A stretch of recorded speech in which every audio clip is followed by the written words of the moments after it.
আসসালামু আলাইকুম। এইচএসসি 25 এবং 26 ব্যাচের তোমাদের যারা মেডিকেল ভর্তি পরীক্ষা দিবে, তোমাদের একটা ছোটখাটো আতঙ্কের নাম হচ্ছে মেডিকেলের সাধারণ জ্ঞান পার্টটা।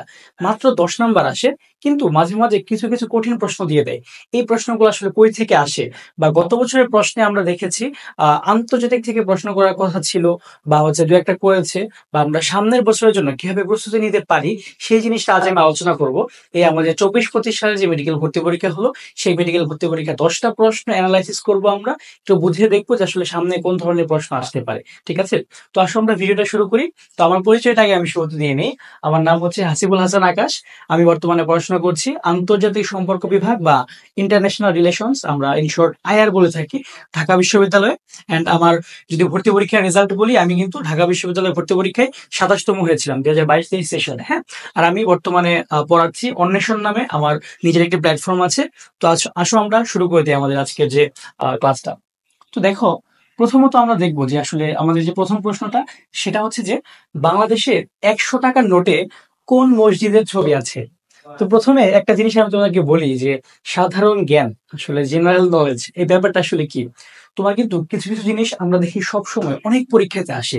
এই ব্যাপারগুলো আসলে কি মিন করে, আসলে জেনারেল নলেজ কোনগুলা, যেগুলা তোমার চোখের সামনে আসে বা চোখের সামনে থাকে সব সময়, কিন্তু তুমি খেয়াল করো না। যারা খেয়াল করে তারা পারে। খুব সাধারণভাবে কিছু জিনিস তোমার খেয়াল করতে হয়। এইটাও কিন্তু এরকম একটা প্রশ্ন। আসলে দেখো, মানে 100 টাকা তুমি হচ্ছে ইউজ করো না এমন কেউ কি আছো? নাই, কিন্তু অনেকবার দেখেছো, কিন্তু কিন্তু কিন্তু ভালোভাবে কখনো খেয়াল করো নাই। ঠিক আছে, তো এবার যেহেতু আমাদের একটা প্রশ্ন এসে গিয়েছে যে 100 টাকার নোটে কোন মসজিদের ছবি আছে, তো এরকম কয়েকটা জিনিস আমরা মনে রাখতে পারি জেনারেল নলেজের মাধ্যমেও, বাট আমাদের কয়েকটা জিনিস মুখস্থ করাও দরকার। ঠিক আছে, তো দেখো, আমরা সবাই জানি যে 100 টাকার নোটে তারা মসজিদের ছবি আছে। হ্যাঁ, তারা মসজিদের ছবি আছে। আর তোমার ইন ফিউচার যে নেক্সট 25 সালে 26 সালে ভর্তি পরীক্ষাগুলো হবে, সেখানে আসার মতো কয়েকটা জিনিস আসলে আমরা একটু জেনে নেই। এখানে দেখো, তুমি যদি নাও পারতে এই প্রশ্নটা, এই যে মডেল মসজিদ যেটা, এই মডেল মসজিদ বলতে কি কোনো মসজিদ এভাবে আসলে আছে? নাই। মডেল মসজিদ কিন্তু বাংলাদেশের প্রত্যেকটা উপজেলায় একটা করে আছে। তারপর দেখো, তোমার কিন্তু বাকি ছিল অপশন তিনটা: ষাট গম্বুজ মসজিদ, আতিয়া মসজিদ, তারা মসজিদ। তুমি কিন্তু একটু ভাবলেও মানে এই তিনটাও অ্যাটলিস্ট দেখাতে, অনেকে আসলে মডেল মসজিদও দেখাতে পারো যদি না জানো। ঠিক আছে, তো আসলে দেখো আমাদের এই যে ষাট গম্বুজ মসজিদ, এইটা কত টাকার নোটে আছে। তারপর আমাদের তারা মসজিদ, তো আমরা দেখলাম এটা, যে আমাদের 100 টাকার নোটে তারা মসজিদ ছিল। ঠিক আছে, সো বর্তমানে তোমার আসার মতো ইম্পর্টেন্ট আরো তিনটা যদি তোমাদেরকে আমি নোট করে দিই, সেটা হচ্ছে দেখো আমাদের 10 টাকার নোট একটা আছে, আমাদের 20 টাকার নোট একটা আছে, আর একটা আমাদের 100, যেটা পরীক্ষায় এসে পড়েছে, মানে ইম্পর্টেন্ট আসার মতো। ঠিক আছে, আমাদের 10 টাকার নোটে আছে কিসের ছবি? বাইতুল মোকাররমের ছবি। বাইতুল মোকাররমের ছবি আমরা সবাই চিনি, কিন্তু যদি ধরো ঠিক মতো আমরা না পড়ে মুখস্থ না করে যাই, তাহলে কিন্তু আমাদের মাথায় থাকার চান্স খুবই কম।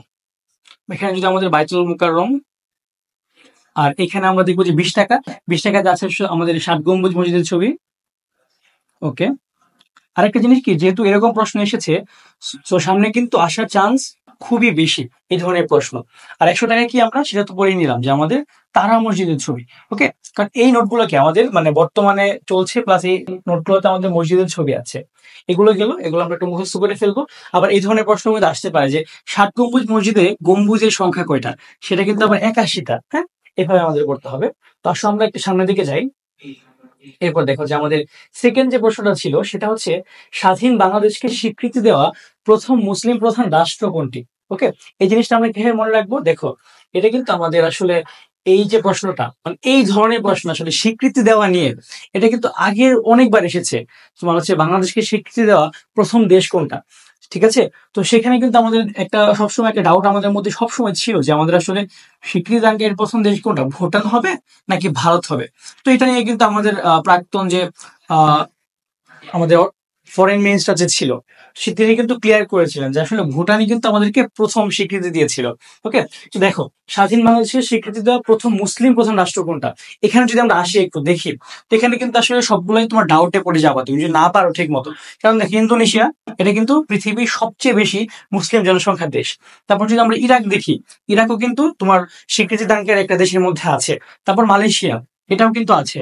তারপর সেনেগাল, সেনেগাল বরঞ্চ তোমার দাঁড়ানোর চান্স কম। ঠিক আছে, তোমরা অনেকেই হয়তো বা জানো না যে সেনেগাল কিন্তু মুসলিম কান্ট্রি। হ্যাঁ, যারা ফুটবল খেলা দেখো তোমরা দেখবা সেনেগালে কিন্তু একটা ফেমাস ফুটবলার আছে, তোমরা নামটা কমেন্টে জানাতে পারো যারা দেখো।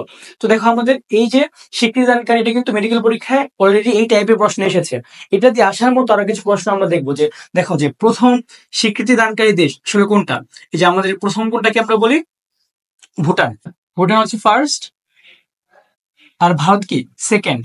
ঠিক আছে, তারপরে আরো আমাদের যেসব প্রশ্ন এখান থেকে আসে, প্রথম স্বীকৃতিদানকারী তোমার হচ্ছে যে আরব দেশ কোনটা। প্রথম স্বীকৃতিদানকারী আরব দেশ যেটাকে আমরা বলি সেটা কোনটা, সেটা হচ্ছে ইরাক।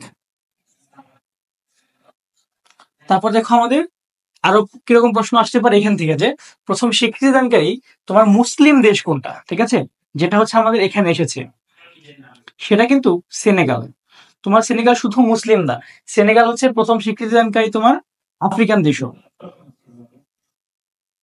আফ্রিকান যদি আমরা ধরি তাহলেও সেটা কি হবে, সেনেগাল হবে। তারপর তোমার ধরো যে আরো আসতে পারে আমাদের, সেগুলো হচ্ছে যে স্বীকৃতিদানকারী প্রথম সমাজতান্ত্রিক দেশ কোনটা, হচ্ছে প্রথম ইউরোপের দেশ কোনটা। সমাজতান্ত্রিক বলতে পারি আমরা, সমাজতান্ত্রিক বা হচ্ছে তোমার ইউরোপিয়ান।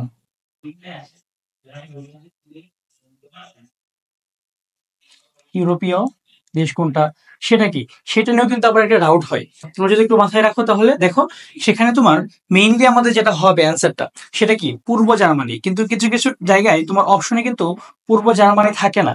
ঠিক আছে, পূর্ব জার্মানি থাকে না কিছু জায়গায় অপশনে, সেখানে কি থাকে, পোল্যান্ড থাকে। সো তোমরা আগে দেখবা যে আসলে পূর্ব জার্মানি আর পোল্যান্ড কোনটা আছে তোমার হচ্ছে অপশনে। যদি তোমার পূর্ব জার্মানি থাকে তুমি অবশ্যই পূর্ব জার্মানিটা দেখাবা, আর যদি পোল্যান্ডটা থাকে পূর্ব জার্মানি নাই অপশনে, তখন আবার স্যারের সাথে কেচাল করার দরকার নেই, তখন পোল্যান্ডটা দেখাবা। ঠিক আছে, তো আসলে আমরা যদি সামনের দিকে যাই একটু, এখানে হচ্ছে আমাদের যে নেক্সট প্রশ্নটা সেটা হচ্ছে কি অ্যাসেপ্টিক সার্জারি জনককে। তোমরা যারা মেডিকেল ভর্তি পরীক্ষা দিবা, তোমরা মেডিকেলে পড়ার টাইমে অ্যাসেপ্টিক ওয়ার্ডটা অনেক পরিচিত হবা, কারণ তোমরা যখনই কোনো কাজ করতে যাবা, যখনই কোনো মেজর বা মাইনর যে কোনো সার্জারি করতে যাও না কেন, অ্যাসেপ্টিক সার্জারি আসলে কি জিনিসটা তোমার আসলে দেখো। তুমি ছোটবেলা যদি তোমার কখনো তোমার কোনো তোমার সার্জারি বা কোনো অপারেশন হয় বা তোমার সামনে যদি এগুলো হয়, তুমি দেখবা যে আসলে সার্জারি শুরুর আগে স্টেরিলাইজ করে নিতে হয় সবকিছুকে। এটা কি আসলে তুমি দেখবা সবসময়, যাতে তোমার যখন সার্জারিটা করা হবে যেসব জিনিসপত্র দিয়ে করা হবে, ঠিক আছে, তোমার কাঁচি হতে পারে বা যে কোনো জিনিসপত্র, সেগুলোতে মধ্যে যাতে তোমার কোনো ধরনের জীবাণু না থাকে। সো এগুলোকে বলে কি অ্যাসেপ্টিক সার্জারি। তো এই ধরনের সার্জারিটা আসলে কে শুরু করলো, আগে তো আসলে মানুষের ধারণা ছিল না আসলে এই তোমার ধরো যে মাইক্রো অর্গানিজম যেগুলো আছে, তোমরা এগুলো পড়বা বা পড়ছো তোমাদের চ্যাপ্টার, তোমাদের যে বোটানি চ্যাপ্টার 4 এগুলোতে পড়তেছো। হ্যাঁ, তো এগুলোতে আমরা দেখবো, দেখো এই যে থিওডর বিলরথ আছে অপশনে, জোসেফ লিস্টার আছে, রবার্ট কক আছে, লুই পাস্তুর আছে। ঠিক আছে, তো সবাই কিন্তু মোটামুটি তোমার মানে তোমার এই দেখো তুমি কিন্তু এই থিওডর বিলরথ আর জোসেফ লিস্টার তুমি যদি বাইরে না পড়ো এসব নিয়ে, এদেরকে তুমি খুব বেশি চিনো না। তোমার চেনা পরিচিত কার আছে এখানে, রবার্ট কক আর লুই পাস্তুর। ঠিক আছে, কারণ আমরা সবাই জানি যে লুই পাস্তুর রোগ জীবাণু তত্ত্বের জনক। আমরা জানি রবার্ট কক নিয়ে তুমি পড়েছো যে ব্যাসিলাস ব্যাকটেরিয়া সে আবিষ্কার করেছে। হ্যাঁ, এরপর দেখো এই দুটা কিন্তু তুমি চিনো না, তুমি কিন্তু এগুলো এখন চান্স বেশি। কিন্তু তুমি যেহেতু মেডিকেল ভর্তি পরীক্ষা দিবা, তোমার কিছু এক্সট্রা জিনিস মানে মেডিকেল সায়েন্স নিয়ে জেনে যাওয়া দরকার। এরকম একটা প্রশ্ন এসেছিল এই অ্যাসেপ্টিক সার্জারি নিয়ে। তো দেখো এখানে এই তোমার অ্যাসেপ্টিক সার্জারি জনক মেইনলি হচ্ছে আমাদের কে, জোসেফ লিস্টার। ঠিক আছে, কিন্তু যেহেতু আরো তিনটা অপশন দেওয়া আছে, সো ইন ফিউচারে কিন্তু ডাক্তার যারা প্রশ্ন করবে তারা কিন্তু এগুলো থেকে প্রশ্ন দেওয়ার একটা চান্স থাকে। সো আমরা আসলে জেনে নিই যে এরা আসলে কি করেছিল। থিওডর বিলরথ উনি যে কাজটা করেছিল সেটা হচ্ছে কি তোমার অ্যাবডোমিনাল যে সার্জারিটা হয় বা পেটের যে অস্ত্রোপচার, সেটা কিন্তু প্রথম শুরু করেছিল কে, আমাদের থিওডর বিলরথ। ঠিক আছে, পেটের অস্ত্রোপচার এটা শুরু করেছিল কে, থিওডর বিলরথ। তারপর আমরা যদি দেখি যে রবার্ট কক, রবার্ট কক নিয়ে কিন্তু তোমরা নিজেরাই পড়ো, তোমাদের বইয়ে কিন্তু আছে। এটা কি আমাদের ব্যাসিলার যে ব্যাকটেরিয়া আছে সেটা উনি প্রথম আবিষ্কার করেছিল। তারপর তুমি দেখো এখানে যে লুই পাস্তুর। ঠিক আছে, লুই পাস্তুরের কাজকে আমরা সবাই কিন্তু জানি, উনি কিন্তু রোগ জীবাণু তত্ত্বের জনক। ঠিক আছে, বা উনি কিন্তু শুধু এটা না, উনি কিন্তু যে জলাতঙ্কের টিকা, ঠিক আছে, যেটা কারণ উনি খুবই ফেমাস, সেটা হচ্ছে কি জলাতঙ্কের টিকা। এটা কিন্তু উনি আবিষ্কার করেছিলেন যে আমাদের হাইড্রোফোবিয়া যে টিকাটা আছে সেটা কিন্তু লুই পাস্তুর। আর প্লাস ওনাকে কিন্তু রোগ জীবাণু তত্ত্বের জনক এইভাবেও ডাকা হয়। ঠিক আছে, আর রবার্ট ককেটটা তোমরা তোমাদের বইয়ে পড়ো, বোটানি বইতে। ওকে, আসলে আমরা যদি একটু সামনের দিকে যাই এরপরে, আমাদের হচ্ছে যে এখানে গাজায় সাম্প্রতিককালের সংঘর্ষটা কবে শুরু হয়। দেখো গাজার যে ইস্যুটা ছিল, এটা কিন্তু পুরো সাম্প্রতিক একটা জিনিস। এটা কবে হয়েছিল? অক্টোবর 2023। এটা আমরা জানলাম। এটা নিয়ে আসলে এখানে এই টপিক নিয়ে ডিসকাসের জিনিসপত্র আমাদের কম কেন? তোমার বুঝতে হবে তোমার বছরে তুমি যখন ভর্তি পরীক্ষা দিবা তখন কোন কোন ইস্যুগুলো সামনে আছে। দেখো, কয়েকটি ইস্যু কিন্তু সামনে কয়েক বছর থাকবেই। সেটাগুলো কি কি? প্রথমত দেখো যে রাশিয়া ইউক্রেন, তোমাদের কিন্তু এবার বলেছিল যে তোমার আন্তর্জাতিক থেকে প্রশ্ন আসবে, ঠিক আছে? আন্তর্জাতিক থেকে কিন্তু এই যে প্রশ্ন এসে গিয়েছে, কিন্তু এটা সাম্প্রতিক থেকে এসেছে। ভয় পাওয়ার কিছু নেই। আন্তর্জাতিকের যে এত কিছু প্রণালী, তারপর এত জিনিসপত্র সেগুলো মুখস্থ করার একদম দরকার নেই। দেখো, রাশিয়া ইউক্রেন, তারপর হচ্ছে তোমার প্যালেস্টাইন ইসরায়েল যে ইস্যুটা আছে, প্যালেস্টাইন ইসরায়েল। এরপর হচ্ছে আরো কিছু রিসেন্ট ইস্যু আছে, যেমন তোমার সিরিয়া, ঠিক আছে? সো তোমাদের আন্তর্জাতিক থেকে মোটামুটি আমরা গেস করতে পারি যদি ইন ফিউচার প্রশ্ন আসে কোন ধরনের প্রশ্ন আসবে। আসলে যে যে ধরনের প্রশ্ন আসবে সেগুলো হচ্ছে তোমার যে পৃথিবীর বিভিন্ন জায়গায় যে তোমার মারামারি, তারপর হচ্ছে এই যে মানে আক্রমণ করতেছে একটা দেশ একটা দেশকে, সেখানে যুদ্ধ হচ্ছে, তোমার এরকম একটা ইস্যু হতে পারে আমাদের কি, যে মায়ানমারের যে যুদ্ধ হচ্ছে, আরাকান আর্মির যে যুদ্ধটা, এইগুলা। প্লাস তোমার তো নেক্সট পরীক্ষাটা সামনে দেরি আছে মোটামুটি। সেই পরীক্ষার আগে বা কাছাকাছি টাইমে যে ইস্যুগুলো ক্রিয়েট হবে, সেই টাইমে যেগুলো হবে তুমি সেগুলো দেখে যাবা, ঠিক আছে? সো গাজার সাম্প্রতিককালীন সংঘর্ষ, এটা আমাদের একটা সাম্প্রতিকের প্রশ্ন। এরপর আসলে আমরা যদি সামনের দিকে যাই, সেটা হচ্ছে দেখো যে কোন সালে ঢাকা মেডিকেল কলেজ প্রতিষ্ঠিত হয়। তোমরা যারা মেডিকেল ভর্তি পরীক্ষা দাও, হ্যাঁ, তো সবার কিন্তু একটা মনের মধ্যে সুপ্ত বা আমাদের সবার সামনে প্রকাশিত একটা ইচ্ছা থাকে, একটা আকাঙ্ক্ষা থাকে যে তুমি ঢাকা মেডিকেল কলেজে পড়াশোনা করবা। সো সেই কারণে তোমার কিন্তু অবশ্যই এই ব্যাপারটা মোটামুটি জানা দরকার। বা অনেকেই কিন্তু ঢাকা মেডিকেল সামনে যখন যাও তখন ছবি টবি তুলে নিয়ে আসো যে, বা লোগোটার মধ্যে কিন্তু খুবই সুন্দরভাবে লেখা আছে যে ঢাকা মেডিকেল কলেজ কবে প্রতিষ্ঠিত হয়েছে? 1946 সালে। হ্যাঁ, সো এটা না জানতেও পারো পরীক্ষার হলে গিয়ে, বাট তোমার মানে নেক্সট যে পরীক্ষা দিতে যাবা যারা সামনে, তোমার এই যে বাংলাদেশের মেডিকেল সায়েন্সের যেসব পায়োনিয়ার অর্গানাইজেশন গুলো আছে বা যেগুলো লিডিং অর্গানাইজেশন গুলো আছে, সেগুলো নিয়ে তোমার একটু ধারণা থাকা দরকার। যেমন আসলে দেখো কি কি আছে আমাদের এখানে। আমরা পড়লাম কি ঢাকা মেডিকেল কলেজ, ডিএমসি নিয়ে আমরা একটু দেখলাম। তারপর আর কি কি থাকতে পারে দেখো, আর কি কি আছে? আইসি, ডিডি, আর বি। এই জিনিসটা কি তোমরা সবাই জানো যে মোটামুটি আইসিডিডিআরবি হচ্ছে কি নিয়ে আসলে গবেষণা করে? তাহলে কি কলেরা নিয়ে, তাই না? এটা কি আন্তর্জাতিক কলেরা গবেষণা মানে এক কেন্দ্র, ঠিক আছে? মানে পুরো পৃথিবীর মধ্যে কলেরা নিয়ে গবেষণা করে যারা, তার মধ্যে লিডিং অর্গানাইজেশন কিন্তু আইসিডিডিআরবি। এটা কোথায় অবস্থিত সেটা একটু তোমার লাগতে পারে। এটা হচ্ছে মহাখালীতে। ওকে। আর এইখান থেকে এই এই যে সংস্থাটা, এই সংস্থার কিন্তু অনেক বড় একটা অ্যাচিভমেন্ট আছে। সেই অ্যাচিভমেন্টটা কি বলতো? সেটা হচ্ছে কি ওরসালাইন, ওআরএস যেটাকে আমরা বলি। এই ওরসালাইনটা কে আসলে মানে উদ্ভাবন করেছিল এই আইসিডিডিআরবি থেকে? সে হচ্ছে কে? ডক্টর রফিকুল ইসলাম।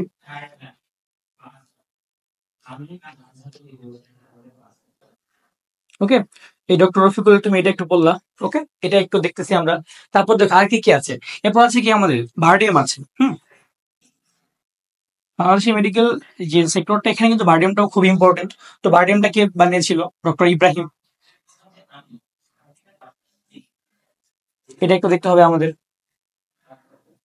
তারপর তুমি দেখো যে রিসেন্টলি কয়েকদিন আগে বাংলাদেশের একজন ডাক্তারকে, হ্যাঁ, উনি হচ্ছে স্তন ক্যান্সার নিয়ে বিশেষ প্রচারণা বা এগুলো নিয়ে কাজ করেছিলেন, সেজন্য তাকে কি গোলাপী মানব নামে একটা উপাধি দেওয়া হয়েছে। গোলাপী মানব।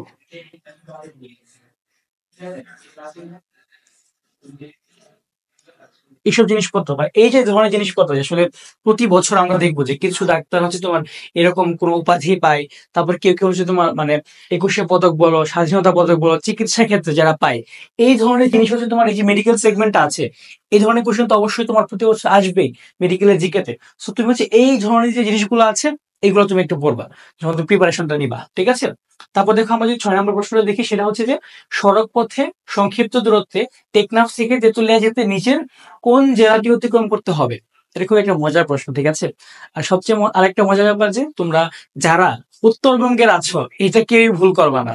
কারণ যখন তোমরা এই টেকনাফ থেকে তেতুলিয়া যাও বা এইদিকে আসো, তোমরা তোমরা একটা সেতু পার করে আসো, এন্ড দেখলে তোমাদের মনে করবে যে আমরা কি বঙ্গবন্ধু যে সেতুটা আছে, যমুনা সেতুটা আছে, সেটা আমরা কি সিরাজগঞ্জ দিয়ে পার করে যাই। বা তোমার যদি বাংলাদেশের ম্যাপের একটা বেসিক ধারণাও থাকে, আচ্ছা দেখি আমার ম্যাপটা বেশি খারাপ হয়ে গেলে আমি আবার চেঞ্জ করে নিই। দেখো, আমরা যদি একটা ম্যাপের যদি আমাদের বেসিক একটা ধারণা থাকে যে আসলে বাংলাদেশটা আসলে কেমন দেখতে, হ্যাঁ, ঠিক আছে, এদিকে বেশি চিকন হয়ে গেছে।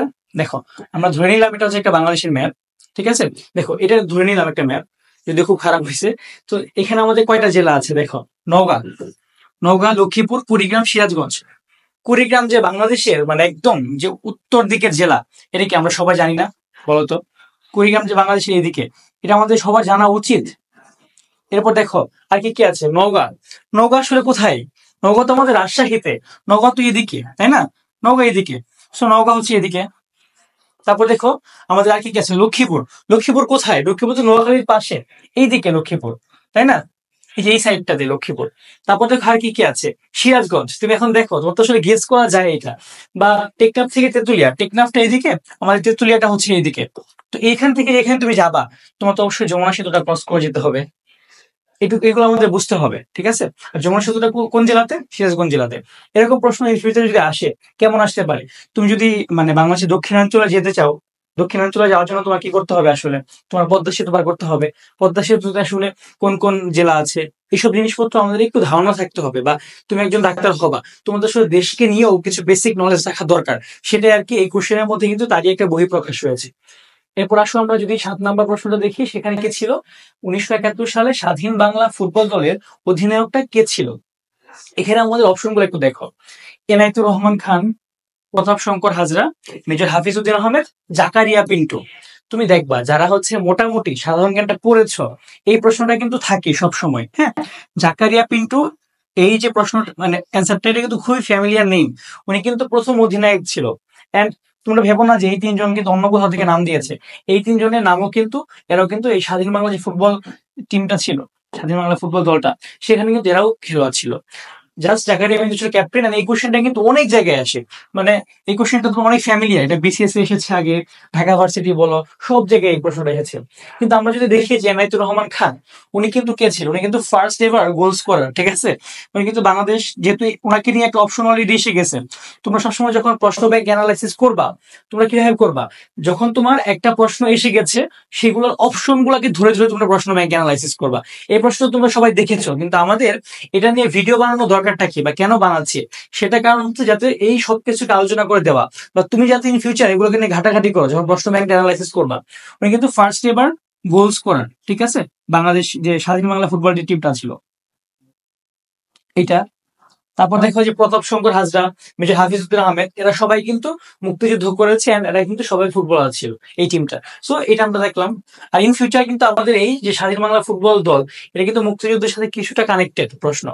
আর ফুটবল নিয়ে বা আমাদের খেলাধুলা নিয়েও, সো এই ধরনের প্রশ্ন তোমার সলভ করতে হবে খেলাধুলা নিয়ে। যত যেমন ধরো বাংলাদেশ ক্রিকেট প্রথম ওয়ান ডে স্ট্যাটাস কবে লাভ করেছে, ধরো আমাদের ওয়ান ডে স্ট্যাটাস 1997। তারপর ধরো আমাদের টেস্ট স্ট্যাটাস 2000 সালে লাভ করেছে। হ্যাঁ, এই ধরনের জিনিসপত্রগুলো। আর বাংলাদেশ ক্রিকেট দলের তো আসলে অ্যাচিভমেন্ট এইগুলো এখন। আমরা কিন্তু মেজর কোনো ট্রফি এখনো জিততে পারি না। আমরা যে এই যে এখন এইসব কেন প্রশ্ন আসে, আমরা কবে স্ট্যাটাস লাভ করেছি, কারণ আমাদের এইটা ছাড়া এর চেয়ে বেটার কোনো অ্যাচিভমেন্ট নাই এখন, ঠিক আছে? এরপর যদি আমরা সামনের দিকে যাই, দেখো একটু যে মুক্তিযুদ্ধকালে বাংলাদেশ ফিল্ড হাসপাতালের সূচনা কে করে? এই কোশ্চেনটা তুমি হচ্ছে যে খুবই মানে খুবই কঠিন একটা কোশ্চেন ছিল। এই কোশ্চেনটা কেন কঠিন? যে এই যে চারটা অপশন, আমাদের চারটা অপশনের মধ্যে চারজনে কিন্তু এই বাংলাদেশ ফিল্ড হাসপাতালের সাথে কানেক্টেড। আসলে বাংলাদেশ ফিল্ড হাসপাতালটা কি সেটা আসলে জানি আসো। এই বাংলাদেশ ফিল্ড হাসপাতালটা, it is also known as Bangladesh hospital, ঠিক আছে? এটা কি বাংলাদেশ হসপিটাল? আসলে আমাদের মুক্তিযুদ্ধের টাইমে আমাদের বেশ কিছু ডক্টর, এরা মিলে, কিছু আর্মি ডক্টর ছিল এবং কিছু ভেটেরান ডক্টর ছিল যারা হচ্ছে বিদেশে ভালো ডিগ্রি নিয়ে এসেছে। তারা কিন্তু কি করেছিল, একটা হাসপাতাল তৈরি করেছিল। তারা কি করবে, তাদের লক্ষ্য কি ছিল? তারা হচ্ছে আমাদের মুক্তিযুদ্ধে যারা আহত হবে তাদেরকে একটু সেবা শুশ্রূষা করবে। সেখানে কিন্তু কাজ করেছিল। আমরা কিন্তু এই ফিল্ড হাসপাতাল নিয়ে কিন্তু সবসময় পড়ি আমাদের সাধারণ জ্ঞান বইগুলোতে। সেখানে আমরা কার নামটা পড়ি? দেখো, ক্যাপ্টেন সেতারা বেগমের নাম পড়ি আমরা। তারপর ডাক্তার জাফরুল্লাহ চৌধুরী, ওনার নামটা আমরা খুব ভালো মতো পড়ি। ক্যাপ্টেন সেতারা বেগম হচ্ছে এখানে ডাক্তার ছিল, এবং আমরা সেখানে পড়ি যে ডাক্তার জাফরুল্লাহ চৌধুরী তিনি হচ্ছে এটার ওয়ান অফ দ্য পাইনিয়ার ছিল। কিন্তু সবচেয়ে মজার ব্যাপার কি, যে ক্যাপ্টেন আক্তার আহমেদের নামটা না নর্মালি আসলে বলা হয় না, ঠিক আছে? ক্যাপ্টেন আক্তার আহমেদের নামটা আমরা অনেক জিকে বইতে বলা হয় না। সামনের বছর থেকে বলবে। কেন? কারণ একবার তো এসে গেছে প্রশ্ন। তোমাদের অনেকে হয়তো এটা সলিউশন দিয়েছিল ডাক্তার জাফরুল্লাহ চৌধুরী, কিন্তু আসলে আমি সব যে খেটে খুঁটে যেটা দেখলাম, এটার অ্যান্সার কিন্তু ক্যাপ্টেন আক্তার আহমেদই হবে। উনি হচ্ছে প্রথম সূচনা করেছিল বাংলাদেশ যে ফিল্ড হাসপাতালটা আছে, এটা সূচনা করেছিল কি ক্যাপ্টেন আক্তার আহমেদ, ঠিক আছে? কিন্তু এটার একজন ডাক্তার ছিল, মানে ধরো যে কোনো পায়োনিয়ার কিছু না, এটার একজন ডাক্তার ছিল কে? ক্যাপ্টেন সেতারা বেগম, ঠিক আছে? আর ডক্টর এম এ মবিন, উনি আর হচ্ছে ডাক্তার জাফরুল্লাহ চৌধুরী, এরা ছিল কি, এরা হচ্ছে মানে এই সূচনা করার পরে ওয়ান অফ দ্য পায়োনিয়ার্স। উনি তো একদম, তুমি এখানে যে প্রশ্নটা এসেছে যে মুক্তিযুদ্ধকালে বাংলাদেশ ফিল্ড হাসপাতালের সূচনা কে করে, এখানে তুমি সিঙ্গেল যদি অ্যান্সার দিতে চাও একটা, সেটা ক্যাপ্টেন আক্তার একটা দিতে হবে। কারণ উনি হচ্ছে মেইনলি ইনিশিয়েটর ছিল, উনি ইনিশিয়েটিভটা নিয়েছিল। উনি বাংলাদেশ সেনাবাহিনীর মানে পাকিস্তান সেনাবাহিনীর একজন মেম্বার ছিল, তারপর তিনি যুদ্ধ করতে এসেছে পালিয়ে, তারপর সেখানে কিন্তু তিনি কি মানে একটা হাসপাতাল মানে চালু করেছিল, ঠিক আছে। আর doctor M A Mobin R doctor Zafrullah এরা হচ্ছে হেল্পিং হ্যান্ড হিসেবে ছিল। সো সিঙ্গেল একটা অ্যান্সার যদি আমরা দিতে চাই তাহলে অবশ্যই আমরা দিতে হবে। আর ধরো এখানে অপশনে ক্যাপ্টেন আক্তার আহমেদ নাই, এখানে বাকি অন্য কিছু আছে, এইগুলো আছে, তখন তোমার অ্যান্সারটা দেওয়া সবচেয়ে অ্যাপ্রোপ্রিয়েট হতো সেটা কি, ডাক্তার জাফরুল্লাহ চৌধুরী, ঠিক আছে। মানে কিছু কিছু কোশ্চেনে আসলে তুমি দেখবা মাল্টিপল অ্যান্সার হয়, কিন্তু কোনটা আসলে বেস্ট অ্যান্সার, ঠিক আছে, চুজ দ্য বেস্ট অ্যান্সার, সেটা এখানে আমাদের ক্যাপ্টেন আক্তার আহমেদ হবে। ওকে, তারপর আসলে আমরা যদি দেখি এখানে ইখতিয়ার উদ্দিন মোহাম্মদ বিন বখতিয়ার খিলজি কোন শাসককে পরাজিত করে বাংলা রাজধানী নবদ্বীপ অলসো নোন অ্যাজ কি নদিয়া, নদিয়া জয় করেছিল, ঠিক আছে। এটা হচ্ছে আমাদের অপশন গুলো আমরা দেখে আসো। প্রথম অপশনটা কি, প্রতাপ আদিত্য। সেকেন্ড অপশন কি, বল্লাল সেন। থার্ড অপশন কি, লক্ষণ সেন। তারপর কি, ঈশা খান। দেখো, প্রথমত আমরা সবাই জানি যে মোটামুটি আমরা বখতিয়ার খিলজি কাহিনীটা পড়ে এসেছি, তিনি কি সেন বংশের কাউকে পরাজিত করার ক্ষমতা এসেছিল না। এটা কিন্তু আমরা ক্লাস 6 এর বই থেকে পড়া শুরু করেছিলাম, ঠিক আছে। তোমরা যখন ক্লাস 6 এ ছিল তখন কিন্তু তোমাদের যে বাংলাদেশ ও বিশ্ব পরিচয় বইটা আছে, সেটা সেকেন্ড চ্যাপ্টারে এই বখতিয়ার খিলজি কাহিনী ছিল। প্লাস আমরা জিকে তো এটা পড়ি, এটা খুবই রিমার্কেবল একটা ইভেন্ট, কারণ এই ইভেন্টের মাধ্যমে কিন্তু বাংলায় যে মুসলিম শাসন তার পথটা শুরু হয়েছিল এবং অনেক দিন ধরে টিকে ছিল এটা, ঠিক আছে। আর দেখো, প্রতাপাদিত্য উনি কে ছিল, উনি ছিল কি বাংলার সবচেয়ে শক্তিশালী, হ্যাঁ, 12 ভূঁইয়াদের মধ্যে একজন, সবচেয়ে শক্তিশালী একজন 12 ভূঁইয়াদের একজন শক্তিশালী একজন জমিদার, ঠিক আছে। উনি ছিল কি সবচেয়ে শক্তিশালী একজন জমিদার বাংলার। মেইনলি হচ্ছে কোন অঞ্চলে ছিল, উনি হচ্ছে যশোরের, ঠিক আছে। উনি ছিল কোথাকার, যশোরের, যশোরের সবচেয়ে শক্তিশালী একজন জমিদার ছিল উনি। এন্ড এখানে ঈশা খাঁ, উনি কে ছিল, ঈশা খাঁ, তারপর হচ্ছে কি মুসা খাঁ, এরা কারা ছিল, এরা কি, এই যে আমাদের 12 ভূঁইয়াদের মধ্যে একজন, উনি একজন জমিদার ছিল। আর এখানে দেখি আমরা বল্লাল সেন আর লক্ষণ সেন, এখানে দুইটা অপশন দিয়ে দিছে। মানে কি, মানে এই দুটার মধ্যে একটা হবে, তোমাকে ডাউটে ফেলতেছে। আমরা জানি সবাই বল্লাল সেনের ছেলে কিন্তু লক্ষণ সেন, এবং লক্ষণ সেনই কিন্তু মোটামুটি সেন বংশের শেষ রাজাদের মধ্যে একজন, ঠিক আছে। মানে বলা যায় একদম মানে আইডিয়াল একজন রাজা হিসেবে শেষ রাজা উনি ছিল, ঠিক আছে। সো লক্ষণ সেনটা হবে আমাদের অ্যান্সার এখানে। আর এই ধরনের প্রশ্ন কিন্তু সামনে আসতে পারে, বাংলার প্রাচীন যুগ থেকে কিন্তু সবসময় প্রশ্ন আসে, তো এগুলো তুমি ভালো মতো পড়বা। তারপর আসলে আমরা আমাদের লাস্ট যে প্রশ্নটা আছে সেটা হচ্ছে বৈষম্য বিরোধী ছাত্র আন্দোলন চলাকালীন আবু সাইদ কবে শহীদ হয়। এটা কিন্তু সবাই বলেছিল যে আবু সাইদ কবে শহীদ হয়েছে, সেটা আমাদের পড়তে হবে। তারপর হচ্ছে মীর মুগ্ধ কবে শহীদ হয়েছে, এটা হবে কবে, 16 জুলাই 2024, ঠিক আছে। সো এটা আমাদের এসেছিল কি সাম্প্রতিক থেকে। সো আমাদের সাম্প্রতিকে এই ইভেন্টটা কিন্তু খুব বড় একটা ইভেন্ট ছিল, আমাদের দেশে একটা সরকারের পতন হয়ে গিয়েছে। এই ইভেন্টটা কিন্তু একটা সম্পূর্ণ তোমার একটা একটা ফ্রেজ আছে না, যে added fuel to the flame, এই যে এরকম added fuel to the flame, মানে কি অগ্নিতে ঘৃতাহুতি, অগ্নিতে ঘৃতাহুতি, ঠিক আছে। এই জিনিসটা আসলে কি, মানে একটা ইভেন্ট চলতেছে বা তোমার আগুন, অগ্নি মানে কি আগুন, আগুনের মধ্যে ঘি ঢালা, ঠিক আছে। ঘি ঢাললে কি হবে, আগুনটা কি দাউ দাউ করে জ্বলে উঠবে না। তো আবু সাইদের যে মৃত্যুর ঘটনা ছিল বা শহীদ হওয়ার যে ঘটনা ছিল, সেটা কিন্তু অগ্নিতে একটা ঘৃতাহুতির মতো একটা ইভেন্ট ছিল, সবাই কিন্তু খুব ফুঁসে উঠেছিল এই ঘটনার পরে, তোমারও কিন্তু রক্ত টকবক করেছিল। সো এইভাবে আমরা দেখি এটা কিন্তু টোটাল সাম্প্রতিক থেকে একটা কোশ্চেন, সাম্প্রতিক থেকে কিন্তু এই যে কোনো পরীক্ষায় প্রশ্ন এসেছে, এবার যে কোনো ভর্তি পরীক্ষায় কোন ইভেন্টটা থেকে, যে আমাদের বৈষম্য বিরোধী ছাত্র আন্দোলনটা থেকে। সো এই তোমাদের বছর যখন তোমরা পরীক্ষা দিতে যাবা, তখন কিন্তু তোমাদের এই ধরনের যে সব বার্নিং ইস্যু গুলো আছে সেগুলো তোমরা ভালো মতো পড়তে থাকবে, তাহলে কিন্তু এগুলো কমন পড়ার একটা সুযোগ থাকবে, ঠিক আছে। সো এরপর সবাইকে থ্যাংক ইউ তোমার আমার এই ক্লাসটা করার জন্য। আর তোমরা যদি মানে ইন্টারেস্টেড ফিল করো, তাহলে আমি আবার তোমাদের জন্য বিগত আসলে আরো 9 বছরের প্রশ্ন এভাবে একটা করে ভিডিও আনতে পারি অ্যানালাইসিস করে, ঠিক আছে। তাহলে কিন্তু তোমাদের একটা বড় পোর্শন ক্লিয়ার হয়ে যাবে। সো তোমরা সবাই কমেন্টে জানাতে পারো যারা ভিডিওটা দেখছো, যে তোমরা আসলে ইন ফিউচার আমাদের এই যে মেডিকেল ভর্তি পরীক্ষা আজকে আমরা জিকেটা সলভ করলাম 24-25-এ, তোমরা হচ্ছে আরো আগের বছরগুলোর সলিউশন চাও কিনা, বা মেডিকেল জিকে নিয়ে যে কোনো তোমরা ক্লাস চাও কিনা, তোমরা ইন্টারেস্টেড থাকলে ইনশাল্লাহ ক্লাসের ম্যানেজ করতে পারি। ওকে, ধন্যবাদ সবাইকে, আসসালামু আলাইকুম।